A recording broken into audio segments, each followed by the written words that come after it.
Seat তো না দেখে মাটাই তো গাড়ি যেটা ছিঁড়ে যাবে বোধ হয়। না সিট তো না ভাই একটা নেও কি ব্যাগ সমস্যা এটা হুম এই পাঁচ মাস তো যাইব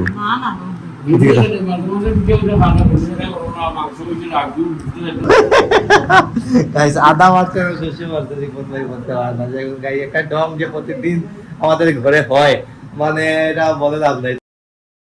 hello everyone, welcome to my new blog. কেমন আছেন সবাই? আই হোপ সবাই ভালো আছেন, আমি ভালো আছি। তো আজকের ব্লগটা ইন্টারেস্টিং হতে চলছে, আপনারা অবশ্যই ভিডিওটি স্কিপ না করে ভিডিও শেষ অবধি সাথে থাকবেন। তো লাস্ট ব্লগে আপনারা দেখেছিলেন যে আমরা সবাই গিয়েছিলাম কোনে বাড়িতে, জানেন তো বড় ভাই রিপন ভাইয়ের বিয়ে উপলক্ষে মঙ্গলাসন অনুষ্ঠান হয়েছে, খুব ভালো লেগেছে। কালকে গিয়েছি, যদিও অনেক তাড়াহুড়া করতে হয়েছে, অনেক ঝামেলা পোহাতে হয়েছে, তারপরে কিন্তু ভালো লাগছে।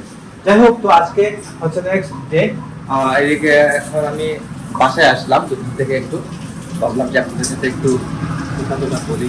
কথা তো বলা হয় না, সকাল সকাল তো কথা বলা হয় না। এসে মাকে বলছি একটা ব্ল্যাক কফি তৈরি করে দিতে, মা আমাকে ব্ল্যাক কফি তৈরি করে দিয়ে দিয়েছেন। দেখুন আমার একটা ব্ল্যাক কফি গাইস খেতে হয়, মানে মাঝখানে কয়েকদিন কি করছিলাম, স্কিপ করে দিয়েছিলাম। তো স্কিপ করে দেখা যায় কি আলসি চলে আসে শরীরে, কাজ করতে হয় তো সারাদিন অনেক কাজ করতে হয়, যার ফলে মানে একটু চাঙ্গা থাকতে হয়। তারপর আলসি চলে আসে, তো এখন আবার শুরু করছি। যদিও দুইবার খাই না, একবারই খাই আমি ব্ল্যাক ভালো লাগে। আর এদিকে ঘরের কাজ টাজ চলতেছে, মা কাজ করতেছেন, এদিকে রান্না টান্না চলতেছে। কিতা বলছো মানে শিমের বেশি শিমের বেশি ভাজি করে বলছেন। কচু শাক হবে। তো কচু শাক খেলে মানে হয় কি ব্লাড পরিষ্কার হয় নাকি? দেখো, ব্লাডের জন্য কচু শাকটা কিন্তু বেস্ট একটা অপশন। তো কচু শাকটা খেতেও কিন্তু ভালো লাগে। এরকম যদি কচু শাক থেকে পানি বের করা না হয় না, তাহলে কিন্তু খাওয়ার সময় কি ওই যে ইয়ে করে গলা চুলকায় নাকি? দেখো, আর আগে একটা প্রবাদ আছিল, মানে বাবা সবসময় বলেন এখন, কচু শাক খেলে যদি মিথ্যা কথা কেউ বলে তাহলে নাকি গলা চুলকায়। মানে এটা একটা প্রবাদ, এটা একটা মানে কথার সাথে কথা আর কি না। তবে এরকম কিন্তু পানি বের করতে হবে, পানি বের না করলে কচু শাক কিন্তু গলা চুলকাবেই, কিছু করার নেই। মানে পানি পালাই যা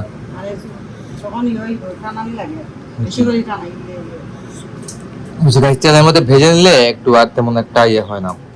তবে গত 2 দিন আগে আমরা খেয়েছিলাম, গত পরশু দিন কচু শাক খেয়েছিলাম, তখন দেখলাম যে খুবই ভালো লাগছিল, খুব টেস্ট হয়েছিল। তো একটু কিন্তু বলা ছুটকি দিয়া নিরামিষ ছিল, আজকে আমিষ করে। তবে কচু শাক কিন্তু নিরামিষই খেতে ভালো লাগে, যাই বলেন না কেন। ছুটকি লেগে দিতে ভালো লাগে না আমার পার্সোনালি। ছুটকি আমি তেমন একটা পছন্দ করি না, আমি আমার ফেভারিট না, আমার ভালো লাগে না। তবে খাই না যে তেমন না, খাই আমি সবকিছু, কি খাই না সবকিছু আমি খাই, কিন্তু পার্সোনালি এটা ভালো লাগা আছে না, এটা সবারই থাকে, যেটা আমার নাই আর। যাই হোক, তো এই চলতেছে এখন করে। বাবা দোকানে আছেন, এদিকে এটা কিতা বাটে বাবা? আদা নেই? ও গাই আদা পিসা চলতেছে, আদা পিষে এটা মনে তরকারিতে দিবেন। শস্য গাইস আদা মাত্র শস্য মারতে রিপোর্ট ভাই বলতে পারে না যে গাই একটা ডম যে প্রতিদিন আমাদের ঘরে হয়, মানে এটা বলে লাভ নাই। তবে অনেক মজা হয় কিন্তু, ছোটখাটো কথাবার্তা রিপন ভাইয়ের কিন্তু মজা লাগে, আমাদের কাছে ভালো লাগে, এটা একটা এনজয়মেন্ট বলতে পারেন। তো গাইস এইমাত্র লাঞ্চ করে উঠলাম, উঠে দেখুন বাবা বসে আছেন, মা এদিকে বসে পান খেতেছেন।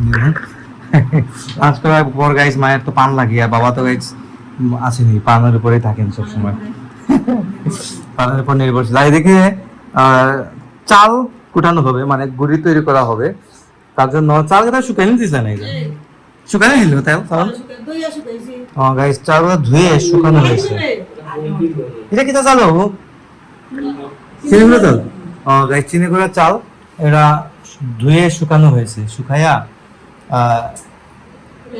এখন কোটানো হবে। মানে গুড়ি গাইস প্রতিদিন আমাদের গুড়ির প্রয়োজন, সবসময় গুড়ি প্রয়োজন।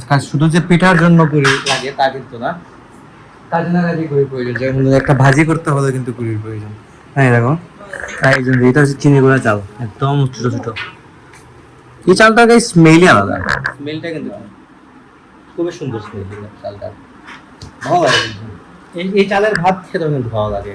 ম্যাক্সিমাম টাইম আমাদের ঘরে এই চালের ভাতও হয়, মাঝে মধ্যে অন্য চালের নাজির চাইলেও খাওয়া হয়। নাজির চাল না খাই মানে আমরা ম্যাক্সিমাম টাইম নাজির চাল, মাঝে মধ্যে এটা খাই, ভালো লাগে। তো রিপন ভাই নিয়ে যাবে এখন কুটাতে, এই যখন বক্স করে নিয়ে যাচ্ছে আমার এটা মানে আর তো নয় বা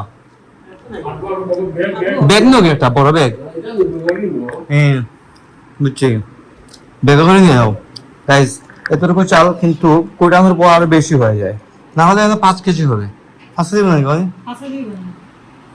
5 কেজি এই 5 কেজি চাল যাইব কতদিন করিয়ে হুম এই 5 মাস যাইব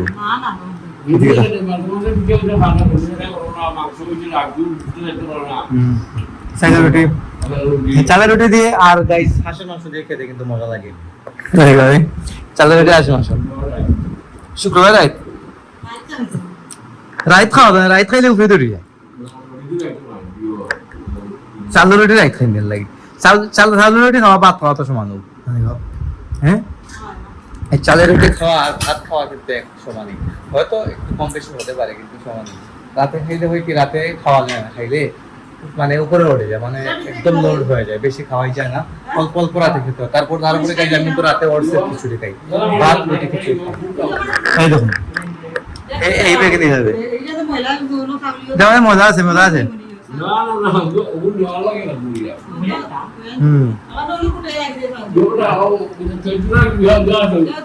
গাইস বেগে মজা আছে গাইস বেগের মধ্যে ময়লা নাই সমস্যা নাই না দুটো 9টা বাজে ঢুকে সমস্যা নাই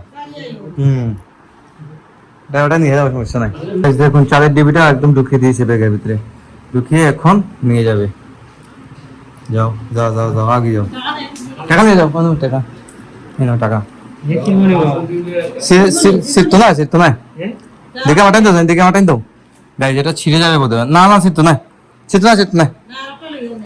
একটা নেও কি ব্যাগ সমস্যা এটা গাইস এটা নিয়ে কোটায় নিয়ে আসবে এখন ঘন্টাখানেক সময় লাগবে গাইস তো গাইস এখন থেকে দেখুন সুন্দর মতো ভোগ চলতেছে মা সুন্দর ভোগ টুক দিতেছেন আমি যাবো আমার রুমে আর রুম দোকান হয়ে গেছে যাই হোক গাইস আজকের ব্লগটি আর বাড়াবো না এখানে এন্ড করে দিচ্ছি যতটুকু শুট নিতে পেরেছি ততটুকু আপলোড করে দেবো তো আজকের ব্লগটি এখানে এন্ড করে দিচ্ছি আপনারা আমাকে ফলো করতে চাইলে আমার ফেসবুক ইনস্টাগ্রাম ফলো করতে পারেন আমার ফেসবুক ইনস্টাগ্রাম লিঙ্ক নিচে ডেসক্রিপশনে পেয়ে যাবেন এন্ড আই হোপ আজকের ভিডিওটি আপনাদের ভালো লেগেছে ভিডিও ভালো লাগলে অবশ্যই লাইক করবেন কমেন্ট করবেন শেয়ার করবেন এবং চ্যানেল নতুন হয়ে থাকলে সাবস্ক্রাইব করে আমাকে সাপোর্ট করবেন তো দেখা হচ্ছে নেক্সট ভিডিওতে ততক্ষণ ভালো থাকুন সুস্থ থাকুন thank you so much for watching